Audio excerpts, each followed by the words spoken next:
in our tactics. I'm Nicole Thurman. I'm Hallie. We're really glad to have you here. So I'm co-owner of A&R Tactics and Argus Integrated Defense.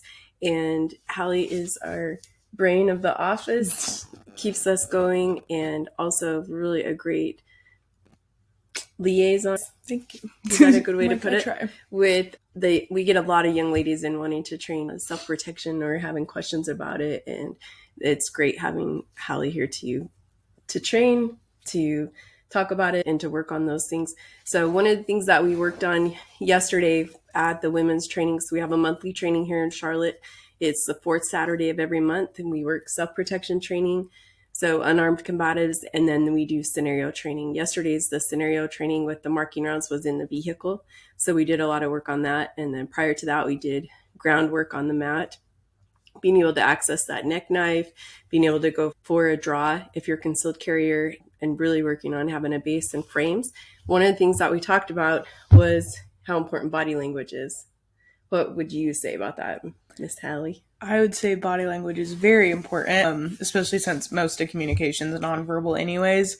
I think it sets up like how an interaction is going to go. If you've open body language, you might not look like as passive. Describe open body language versus closed. You're pretty good at it, actually. So go ahead. Describe it. Open body language would be like you're walking with your head up, you're looking around, not like scared or anything, or not like cocky like in people's faces, but you're just confident, you're walking upright, you're aware of your surroundings. Versus closed body language would be like you're kind of looking down, like you're being passive or submissive. So body language is definitely important. I think it determines how people do or don't approach you. Yeah. And how that interaction can go. Yeah, for sure. And I think it can have a different impact based on not just how you carry yourself, but obviously like your size and male versus female. So my business partner, Antonio Rivers, he'll speak to the guys at the gas station or whatever that are trying to approach. But for me, I feel like usually when I respond verbally, then they take that as an invitation and they come closer, they say more, they come closer, they say more. So for me, nonverbal works better, where I do have to have that open body language, like you're saying, making sure that everybody can see that I'm aware of my surroundings, and if they're trying to approach. And if people keep pushing through that, then I need to say something verbally, need to make sure that I have something between me and them if I can. We had a follower in a city just west of Charlotte this year send us a video of himself. He was at a gas station, and again, this is just west of Charlotte here in North Carolina, where he was pumping gas and he just got back in his car with it just facing out, like he didn't shut the door, so his legs were facing out of the car, and he was on his phone. He sent us a surveillance video of it, and you see this guy enter the screen down at the bottom, kind of meander around. It was a completely random, unprovoked attack, and he came up to the guy sitting in his vehicle and started punching him in the face. The guy in the vehicle was able to get out. He went for a draw. He presented a firearm, kept his finger off the trigger, didn't fire any shots. That other guy then backed down, but it fractured his orbital socket and caused quite a bit of damage. Like, he was hurt pretty bad. And he said, I just didn't even think that in the town that I'm in, that I couldn't just sit there while I was pumping gas. And he's like, of course, it's totally random thing that happened, but if I got back in my vehicle, if I hadn't been on my phone, just locked my door, like I could have passively prevented all of that from happening. Would you be willing to share an incident where you had to use body language this week to help you? So I broke up with an ex about a few months ago, and that was in Wilmington. Well, I guess we can cut that part out, but yeah, cut that part out, please. At my school in a different place. So I haven't been like in the same city as him for a few months. I haven't had to worry about running into him. But there's a lot of harassment following the breakup, right? Yes, lots of it. So we had reason to worry about her going back there. Plus him knowing where you're going to live. Yeah. So I was worried about bumping into him, and it was on campus, just the second day of classes. And we have a class in the same building at the same time. But anyway, so I was already on edge when I was going up to that building because I know he has a lot of classes there. So I was already trying to be alert because I didn't want to be caught off guard. But so I saw him while I was like chaining my bike up, and he's like coming straight towards me. And I just kept shaking my head and kept going like that. No, keep walking towards the building, not towards me. and he like was kind of like trying to throw up a peace sign and be like, hey, hope you're doing good. And I was just like, I don't want to talk to you, keep walking, because I don't want to engage at all. It's not worth it, and especially after he's been harassing me for so long. But body language was definitely important. Instead of me being like, no, like he knew I was not going to engage with him, and I was not joking about it. Like I was very serious. I don't want to talk to you. Don't keep approaching me. And it made him change his course. In addition to changing his course, he kept his distance. Like he wasn't just 2 feet from you. He stayed like 20 feet from you. He absolutely knew that you meant what you were saying. And so I was really proud of you. We were worried about her running into him. I'm glad she got it over with. Same. I was worried about him coming to her house because she's in the same home that she lived in last year. And as much as I hate that was uncomfortable for you, I'm proud of you for having the body language, the presence of mind to be strong in what you were doing. And I think that really mattered. I think if he had felt that there was any hesitation or any room to come and talk, then I think it would have been a lot different situation. Right? Yeah, definitely. Working with the counselor really felt like he was going to test the waters at some point. Yeah. And that it wouldn't matter. You were very firm, right? Yeah, but he would try to test it at first, and then if I put a firm stop to it and did not engage at all, then he should stop. And I think that would be true for even just like kind of strangers, even too, if they're trying to approach you in a weird way. Like if you put a quick and firm stop to it, then they're not going to keep trying to test it, versus if you do start engaging with them, or you answer what they're asking you, or you start getting into it, or like defensive or just whatever. So not engaging can definitely help a lot. And then same with body language. Yeah, I absolutely believe that. And like you said, whether it's strangers or whether it's people that we know, he absolutely had to know through your presence, your bearing, your body language that you meant what you were saying, that you weren't waffling in any way, right? Yeah, and I didn't think about not engaging doesn't mean that you can't talk at all. Because I was confused when my therapist had first said that. I'm like, what am I supposed to say then? Like, just silence? Like, just nothing? Just mean mugging? But not engaging just means when you do respond, you're not leaving any room for them to ask a question about that, or it's a very final statement. Like, I'm leaving now. Not, I can't think of another example, but not like to start answering their questions or start defending yourself or whatever. Like, so you can still talk. It just has to be very final and firm and not give them any room to have a follow-up to that. Do you know what that reminds me of? And this might be a really stupid analogy. We were watching a trash reality show last night. We were both tired. We've been editing all day, working on a lot of stuff. Wanted something very brain dead.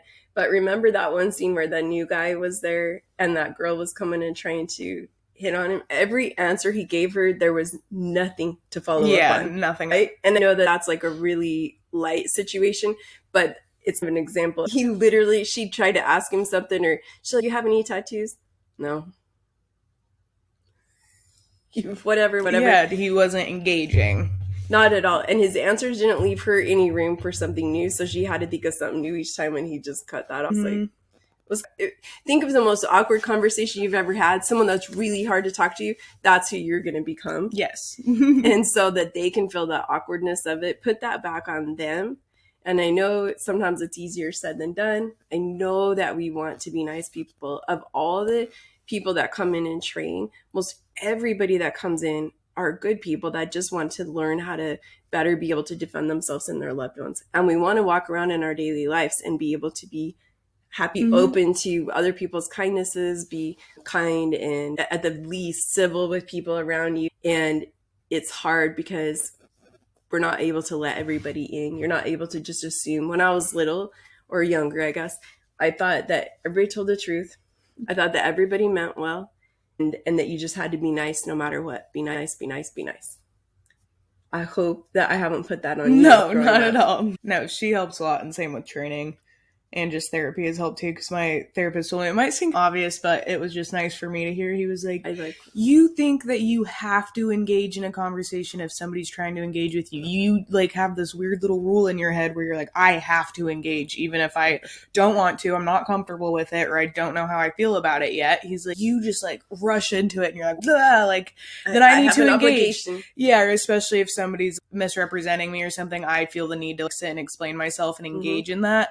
And he was like, there's nothing wrong with not engaging. Like, especially for people who are misunderstanding you, that's just a waste of your breath. Like, you're not going to get them to see it the way you see it. And that's not anything you can control. But And even just like with a normal conversation, if you don't want to engage in it, you don't have to. There's nothing wrong or selfish about it. He was like, obviously for this case, it's different because he was like harassing me and being crazy. Known, so it was like, don't engage general, with him. right? But yeah, he was like, but just in general, if somebody's trying to talk to you about something and you're not prepared for it, you don't want to do it, he's like, just don't.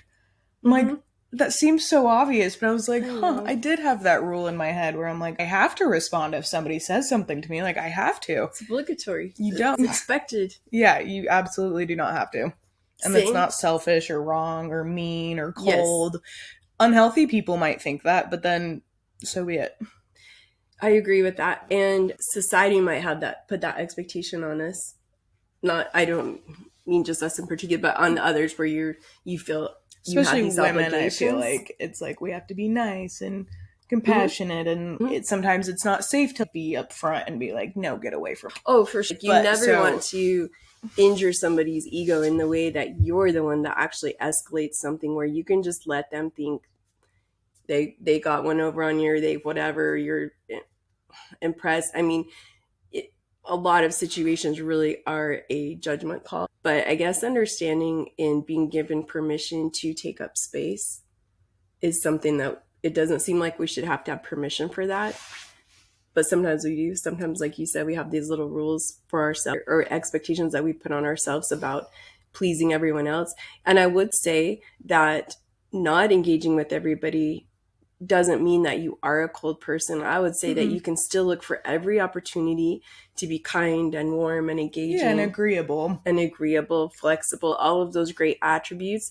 You can still look for every opportunity for that. And I think 99% of the time, I guess, depending where you are and what you're about, you can do that and express those, and that's still who you are, even when your behavior has to be different towards someone else so that you can protect yourself. Or I would even say, sorry, I have something in my eye, but or I would even say too, like, just being your authentic self. Like, that's being authentic. If you don't want to engage in that conversation and you don't engage, like, that's being your authentic self versus going against that. Because when you feel like you're like, I'm so uncomfortable, like, why am I even talking to this? It feels wrong to yourself. So it's not being selfish if you're just being your authentic self. And if other people want to perceive it that way, then that's like a problem they have, and it's not anything you can control or do. Just because I listened to this podcast, she's an expert, Dr. Ramani, on narcissists. Yeah, and what's her podcast called? Navigating Narcissism. It's a really good podcast. Yeah, you should really check it out. But she was just talking about how the opposite of narcissism is agreeableness, but in today's society, a lot of people would view them as like cold, maybe callous, like a little bit uppity, but they're not. It's just because they don't have any problem expressing how they feel or not doing something that they don't want to do. Like, they're still flexible for when it matters, but they're not just gonna put up with things just because somebody else thinks they should. Like, they're doing what they feel is right. And a lot of people might read it as that way, but that's their problem, not anybody else's. Yeah. I'd also say that whenever you have to express a boundary or a need, the way the other person responds really tells you everything about their motives. People that care about you, or even it's a stranger that's well-intentioned, are going to say, I didn't mean to pressure you, or I didn't mean to make you feel uncomfortable, or I apologize that it came across that way. That's not what I meant. Somebody that has intentions that aren't in your best interest, at least, whether they're familiar to you or a stranger, is going to try to push through those boundaries, is going to be angry, is going to label you. Personal, yeah. It is going to be very manipulative about. So a lot of times just putting a boundary out, even a small, soft boundary, tells you a lot about that other person and about the intentions and the dynamics that play. For sure. Yeah. So I really like that. We really want you all to be able to input your questions in the comments. We'd love to answer everything. And of course, we won't have the answers to everything, but we really have the opportunity to be connected to a lot of incredible instructors and resources that are, their every purpose really is to help others grow and be able to protect themselves and their loved ones. And we love being a part of that, but please send your comments, send us any videos that you'd like us to review. We get sent a lot of self-defense technique videos for females. Most of them are really pretty dangerous, actually. They'd really give a false sense of confidence. They would escalate the violence in a situation and leave you wide open for great bodily harm or death, I think. But please send us those. We'd love to review those or situations. And a couple that we'd like to share today that we've had followers share with us. One gentleman here in Charlotte, he was just on the northeast side of Charlotte. This was last week. He had to run to the Walmart for dog food. So he has 2 giant dogs. They're Mastiffs. One is a Mastiff. One, I can't remember what the other is, but they're massive dogs. So he had the 2 big 50-pound bags of dog food in his cart. So he's at the self-checkout. He's on his phone. He's turned around to do something. And he sees out of the corner of its eye, he sees this guy walk by and scan something off the scanner where he's checking, and he hears it beep on the guy's phone. And he turns around to him and he's like, "What the heck are you doing?" He's like, "Oh, no, I was just trying to pay. And he's like, "No, why are you doing that in the middle of my transaction?" "No." And then he claimed that he didn't speak English. Of course, come to find out later, his English was perfect. But our friend, almost said his name, kept a hold of him and is like, "No, you need to tell me what was going on." And the employees at Walmart were like, "Oh, it's no big deal. Nothing got rang up or added to your charge. So just finish your transaction or we'll help you start new." And he said, "No, I want to know what he was doing," because that, of course, is so weird, right? Like, they needed to check it. And then finally someone at Walmart realized that what he did, that the app that he was using that he scanned, could have taken the financial information of our friend that was getting ready to pay after the transaction was completed, because he hadn't entered his card yet, which is so scary. But if he hadn't held on to that guy, if he hadn't done something about it, I don't know, that guy's just going to keep victimizing other people. But I would say, don't be afraid to stand up for yourself. I know that's easier said than done, but if something's weird, it's weird. If it makes you feel weird, trust yourself, not what everybody else is saying in that instance. And then the other one that I'd like to share is off of our Facebook, and there is a video on there. We were doing the women's training last month with a scenario training. Hallie shot Rivers. I don't know if he'd been rude to her that day or what it was. Just in this scenario, she shot him and it turned out he was unarmed. She recognized it immediately. And so there's various comments on there about training. But one of them on there that's repeatedly getting put on there is, "I live in a state with castle doctrine. Anyone in my house uninvited, I'm shooting them." We say no to, like, it's ridiculous. You have to have positive target identification. I think sometimes people say that part out of fear because they fear there won't be time to identify if that person is a threat. But there really is. If you'll train to have angles, have a better position than that other person, you have a moment to identify who it is. And there's a myriad of examples that we could share where it is someone very innocent with no ill intent that has ended up in the wrong home or the wrong place. And so those comments are going on and people are arguing back and forth and frankly just looking for a free murder in a lot of ways. And a guy responded that there had been an incident at the hotel that he worked at, that he was a part of, that changed his opinion on that. He said one night during the night, there was this huge young man built like an NFL linebacker running through the back areas of the casino, of the kitchen, of the hotel, running through there. And his staff was trying to get a hold of him, take him down and control him. And when he got there and started to interact, he hollered at that kid, and that kid turned around and said, "I want to go home." And then he noticed that he had a little kid's backpack on, and noticed that his demeanor was a little bit different, his demeanor and his affect. And as it turns out, it was a young man on the autism spectrum that had caught the wrong city bus after his shift at Walmart, night shift. And he had ended up there at the casino, and he was just trying to find his way out, try to find his way home. And he's an example of what looked like maybe aggressive behavior, but certainly suspicious behavior. And he was completely innocent. And we had a young lady that they came as a family. She's an adult now and married. Came as a family to do a family training one weekend with her parents. And her dad said when she was in college, they didn't know she was coming home one weekend, and he heard someone coming up the stairs to their bedroom, and he had his gun out and he was getting ready to shoot. And she saw his shadow and started screaming, "It's me, Dad, it's me." And he said that he still loses sleep thinking about that, how close that could have come. And so it was pretty eye-opening to hear examples like that. So we just really stress training, that you really are going to need and want to take the opportunity for positive target identification. I just can't imagine living with that. And honestly, even if it was someone that had ill intent, I do not want to be the person that has to end their life. Like, you are going to have to make me respond with a deadly level of force. And it doesn't mean that I wouldn't do that to protect the people that I love. It means I'm going to do everything possible to not have to do that. They're going to have to make me that. I'm not looking for it. It is not going to be the experience that I think some people think that it is. Yeah. Really.